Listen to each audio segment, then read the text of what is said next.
Sí. Sí, Mache. Bueno, buen día a todos. Yo soy Cristian Avelino, residente de tercer año del Hospital Militar Central del Servicio de Cardiología, y en el Ateneo Bibliográfico de hoy vamos a presentar el siguiente trabajo que es el Popular TAVI. Es un estudio en la New England Journal of Medicine, el cual se presentó en el Congreso Virtual de la American College of Cardiology que se hizo en marzo de este año. Es un ensayo multicéntrico, abierto y randomizado prospectivo, que se realizó en 17 centros de Europa. Se incluyó un total de 326 pacientes desde diciembre del 2013 hasta agosto del 2018. El ensayo fue patrocinado por the Netherlands Organization for Health Research, la cual no estuvo involucrada en el diseño del estudio y no hubo ningún aporte de la industria tampoco en el ensayo. El objetivo de este estudio fue investigar la seguridad de la omisión del clopidogrel en comparación con una estrategia que utilizaba solo anticoagulación más clopidogrel durante 3 meses en pacientes que iban a realizarse un TAVI que ya tenían una indicación previa de anticoagulación. ¿Qué dicen las guías con respecto a la terapia antitrombótica en los pacientes que se van a realizar un TAVI? Bueno, tenemos la guía de la ESC del 2017 de manejo de la enfermedad valvular, la cual dice que en pacientes que ya tienen indicación de anticoagulación oral previo al TAVI, que continúen obviamente la anticoagulación de por vida. Es indicación 1, y como podemos ver, todas las indicaciones son tipo C, o sea que es recomendación de expertos. Después, se recomienda la doble antiagregación plaquetaria de 3 a 6 meses, seguido de aspirina de por vida en pacientes que no tienen indicación de anticoagulación. Y en pacientes de alto riesgo de sangrado se podría considerar solo la antiagregación simple, digamos, un solo antiagregante, que es 2B. Con respecto a la guía de la ACC del 2017, también del manejo de pacientes con enfermedad valvular, el nivel de evidencia es indicación 2B, o sea, se podría llegar a considerar en pacientes que van a ir a TAVI, anticoagular con antagonistas de la vitamina K, con un RIN de 2,5, un objetivo de 2,5, por lo menos 3 meses en pacientes con bajo riesgo de sangrado. Y al igual que la Sociedad Europea, recomiendan la doble antiagregación con clopidogrel y aspirina por 6 meses, seguida de aspirina de por vida. En realidad no es que recomienda, sino que se podría llegar a considerar 2B. Y bueno, como vimos, igual que la ESC, la de nivel de evidencia es C, o sea, recomendación de expertos, no hay trabajos publicados. Entonces, bueno, el diseño de este trabajo, sí, se seleccionaron todos los pacientes que iban a ir a someterse a realizarse un TAVI, y se dividieron en 2 cohortes, la cohorte A y la cohorte B. La cohorte B es la que se incluyó en este trabajo, que es la que vamos a analizar nosotros, que son pacientes que ya tenían una indicación de anticoagulación a largo plazo, y se los randomizó en 2 grupos, digamos. La anticoagulación solo en monoterapia, o la anticoagulación asociado a clopidogrel por 3 meses. La cohorte A la menciono, pero bueno, no es la que se incluyó en este trabajo. Se está realizando otro trabajo que todavía no se publicó, que son pacientes que se sometieron a TAVI, pero que no tenían indicación previa de anticoagulación, y también se los randomizaron a aspirina en monoterapia, o aspirina asociado a clopidogrel por 3 meses. Todavía este estudio está en procedimiento, no se publicó. Bueno, en total se seleccionaron 326 pacientes, los cuales 164 se asignaron al grupo de anticoagulación y 162 al grupo de anticoagulación y clopidogrel por 3 meses. Después, por criterios de exclusión, o sea, no firmaban el consentimiento informado, o no se realizó el TAVI, se suspendió, se decidió realizar una cirugía convencional. En total quedaron 157 pacientes para el la anticoagulación en monoterapia y 156 en pacientes para anticoagulación y 3 meses de clopidogrel. Con respecto a los criterios de inclusión, bueno, era previamente que se haya planteado el paciente, digamos, HER-TEAM y se haya decidido la realización del TAVI como tratamiento propuesto. Eran pacientes que, como dijimos, necesitaban ya tener una indicación previa de anticoagulación a largo plazo y que el paciente haya firmado el consentimiento informado previo.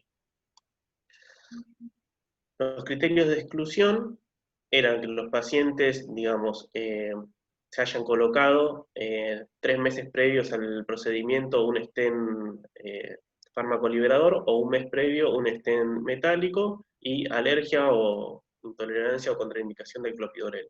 Lo del stent es básicamente porque ya tenían, al estar con un stent necesitaban recibir clopidogrel previo, entonces por eso se excluyeron estos pacientes. Con respecto a lo que son los endpoints, el endpoint primario incluía todos los sangrados y además los sangrados no relacionados al procedimiento. Y después el endpoint secundario teníamos dos: el compuesto por muertes de causas cardiovasculares, hemorragia no relacionada con el procedimiento, ACV de cualquier origen, o sea, isquémico o hemorrágico, infarto agudo de miocardio, y el compuesto secundario 2, que es compuesto de muertes de causas cardiovasculares, ACV solo isquémico, infarto agudo de miocardio. O sea, el compuesto 2 no incluía sangrados, o sea, era solo lo que sería isquémico y se excluían todos los sangrados. Con respecto a la clasificación que utilizaron para definir los sangrados, utilizaron para los sangrados no relacionados con el procedimiento, utilizaron la Valve Academic Research Consortium, que es la VARC2, esta, que los diferencia en sangrados que amenazan la vida o incapacitantes, que son, bueno, los sangrados fatales, sangrados de órganos críticos como son intracraneales, intraespinal, intraocular o pericárdico, sangrados que causan shock hipovolémico o requerimiento de vasopresores, o sangrados que producen una caída de más de 5 gramos de cilitro de hemoglobina, con requerimiento de transfusión de más de 4 unidades. Estos son los sangrados decapacitantes o que amenazaban la vida.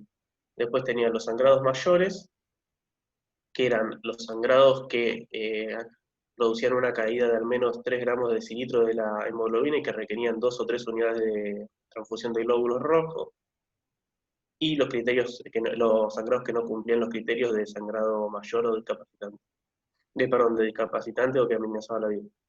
Y bueno, después los sangrados menores son cualquier sangrado que no cumplía los criterios anteriores y que bueno, merecían una mención clínica. Y con respecto a la definición de sangrado relacionado con el procedimiento,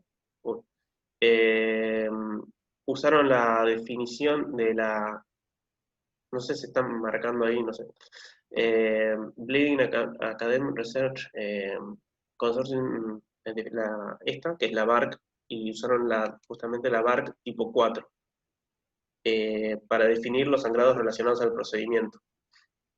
Bien, y para clasificarlos como sangrado relacionado al procedimiento, tenía que tener un sangrado perioperatorio dentro de las 48 horas intracraneal, reoperación o apertura de la esternotomía, transfusión de 5 más unidades de glóbulos rojos dentro de 48 horas, o un sangrado del tubo pleural más de 2 litros.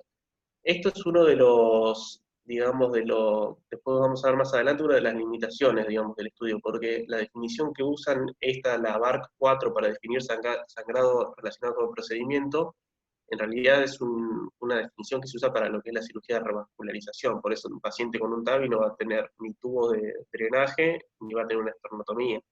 Por lo cual, para definir el sangrado periprocedimiento, esta definición como que no está muy bien, no se adapta muy bien, por eso después vamos a ver que es uno de los...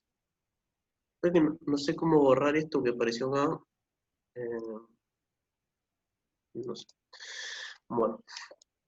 Bien, con respecto a las características poblacionales, vamos a ver, bueno, que están bastante bien balanceados los que son los factores de riesgo. Vamos a ver que la edad promedia son de 80 años, más o menos 5, 44% era sexo femenino, La principal indicación de TAVI era, bueno, estenosis aórtica con flujo conservado, con alto gradiente, cerca del 62%, y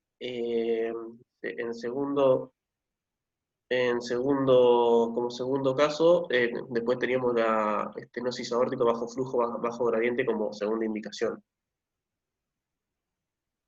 Bien, seguimos con las características poblacionales, vamos a ver que la principal indicación de anticoagulación, recordemos que estos pacientes todos ya tenían una indicación previa de anticoagulación, era la fibrilación auricular. El 95% de las dos poblaciones, de los dos grupos, tenía fibrilación auricular y esa era la indicación de anticoagulación. Vemos que cerca del 70% eran hipertensos, 40% aproximadamente los dos grupos enfermedad coronaria previa, y con respecto a la función del ventrículo izquierdo, veíamos que en la mayoría estaba conservada, cerca del 60% tenía una FEI mayor del 50%, bueno, después deteriorada cerca del 30%.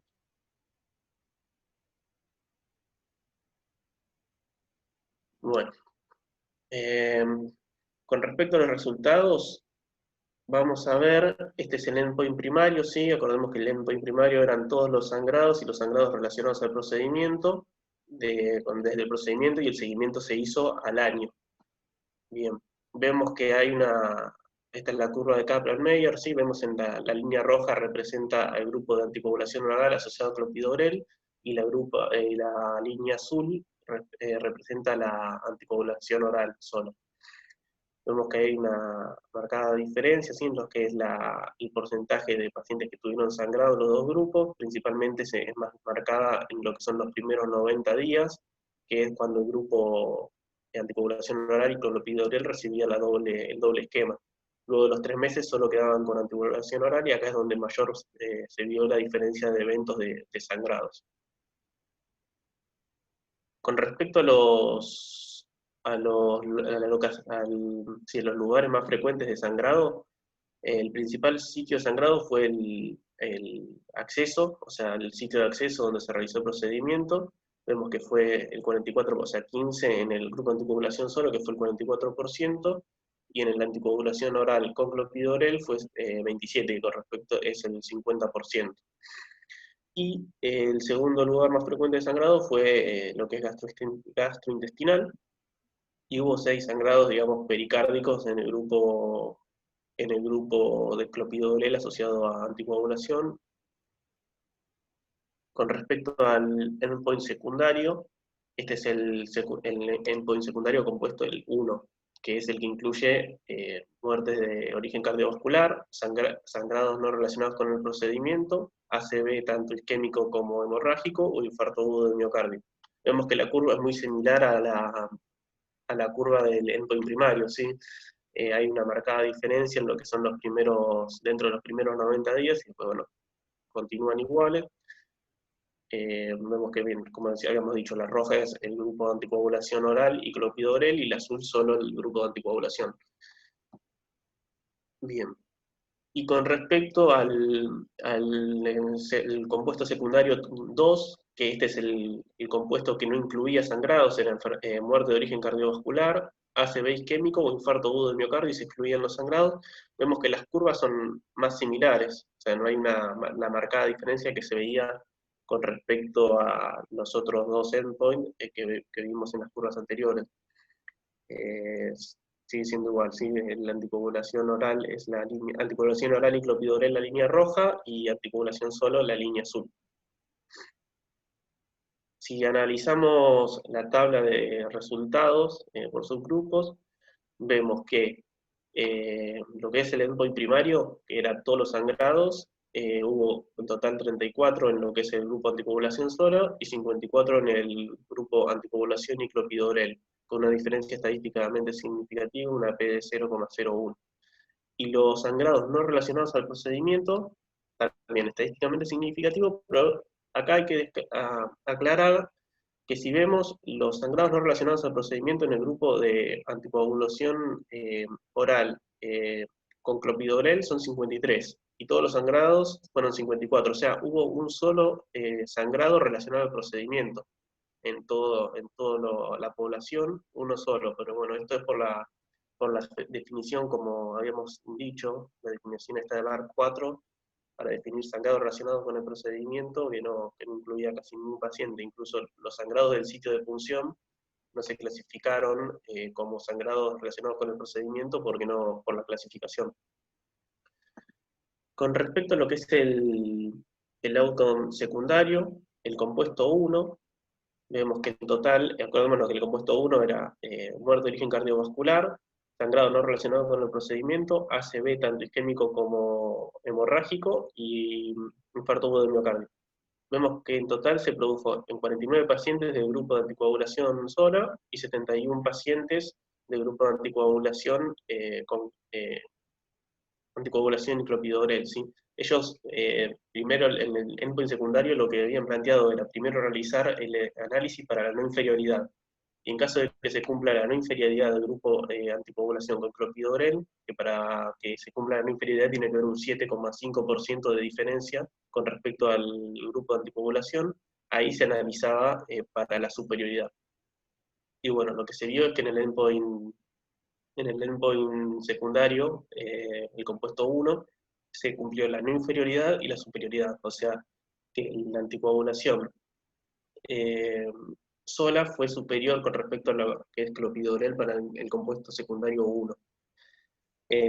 Y con respecto al compuesto secundario 2, que excluía los sangrados, en total se produjo en 21 pacientes del grupo anticoagulación sola y 27% del grupo anticoagulación y clopidogrel, el cual se cumplió los criterios para no inferioridad, pero no llegó a cumplirse para superioridad, ¿sí?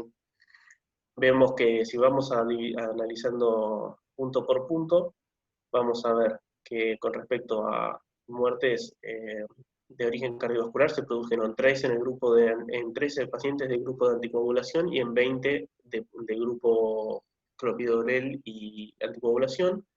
ACV fue igual, digamos, el ACV isquémico se produjo en 8 pacientes del grupo anticoagulación sola y en 9 del grupo anticoagulación asociado a clopidogrel. Infarto agudo del miocardio fue lo mismo, sí, se produjo en un paciente de cada grupo, y donde vamos a ver principalmente la mayor diferencia va a ser en lo que con respecto a los sangrados. Los sangrados que amenazan la vida o incapacitantes se produjeron en 6 pacientes del grupo de anticoagulación y en 13 del grupo clopidogrel y anticoagulación. También hubo una diferencia en lo que son los sangrados menores y los sangrados mayores. Bueno, la discusión, bueno, como dijimos, el endpoint primario fue menor en el grupo tratado solamente con anticoagulación. La mayoría de los sangrados se produjeron en las primeras semanas durante las cuales se administró clopidogrel. Acordémonos, ¿no?, que, o sea, dentro de los primeros 90 días los pacientes de grupo clopidogrel y anticoagulación recibieron los dos y luego de los 90 días continuaban solo con la anticoagulación. Ahí fue donde se produjeron la mayoría de los sangrados, como era de esperarse, ¿no? El primer resultado secundario, pero no el segundo, en la misma dirección como el resultado primario para la superioridad. Esto tiene sentido, ¿no? Porque el endpoint primario, perdón, el endpoint secundario 1 era el que incluía sangrados, entonces si además, si el endpoint primario fue sangrados y le dio para superioridad, el endpoint secundario 1 también le dio para superioridad, pero no así el endpoint secundario 2 que incluía los sangrados. Lo que no se realizó, bueno, fueron comparaciones múltiples de los resultados secundarios, o sea, analizados por su grupo, por lo cual no se puede realizar inferencias clínicas sobre estos resultados. Después, la incidencia de todo tipo de ACV, ya sea isquémico o hemorrágica, fue similar en los dos grupos a los 2 meses y fueron similares a los datos publicados de los ensayos observacionales. Bien, y en el análisis de subgrupos se mostró un posible beneficio de anticoagulantes directos sobre antagonistas de la vitamina K con respecto al endpoint primario. Igualmente, el estudio este no se diseñó para analizar subgrupos, o sea que no se puede sacar ninguna conclusión. Pero bueno, como tendencia se vio que los pacientes que estaban dentro de los pacientes anticoagulados, los que recibían anticoagulantes directos, o sea, nuevos anticoagulantes, le fue mejor con respecto a los antagonistas de la vitamina K, con respecto a lo que es el endpoint primario, que son sangrados. La limitación de este estudio, bueno, principalmente el diseño, que bueno, era un ensayo abierto, por lo cual bueno, tenemos están los sesgos al conocer tanto el paciente como el observador, el tratamiento recibido por cada paciente, bueno, eso es una limitación. Después, principalmente el ensayo fue diseñado para diferenciar lo que son sangrados o sea, diferencia de sangrado y el compuesto secundario primario, y no se analizó tanto lo que es el endpoint, el compuesto secundario 2, porque principalmente en esto no se pueden realizar comparaciones de grupo en el ensayo, o sea, secundarios, o sea, porque no se ajustaron para realizar múltiples comparaciones. Y este ensayo, como otra limitación, es para analizar en pacientes que ya tenían una indicación previa de anticoagulación, porque era la cohorte B que ya eran pacientes con indicación de anticoagulación, por lo cual en pacientes, para ver qué esquema antiagregante realizar en pacientes como sin criterios de anticoagulación, tenemos que esperar los resultados de la cohorte A. Y por último, bueno, la definición no convencional de sangrado de procedimiento, que es la BARC-4, que representa un sangrado severo y excluye la mayoría de los sangrados del sitio de punción. Como conclusiones de este estudio, bueno, la anticoagulación oral sola se asoció con una menor incidencia de hemorragia grave durante un periodo de un mes o un año en comparación con la anticoagulación asociada a clopidogrel. Los resultados secundarios con y sin sangrado, o sea, tanto el 1 como el 2, están en la misma dirección que los resultados primarios, para la inferioridad, o sea, tanto el compuesto secundario 1 y 2 fueron no inferiores con respecto al clopidogrel y anticoagulación, pero solo se demostró superioridad en la anticoagulación oral sola para el resultado compuesto que incluía sangrado, pero no para el que resultó en la exclusión del sangrado, que era el compuesto 2. Bueno, muchas gracias.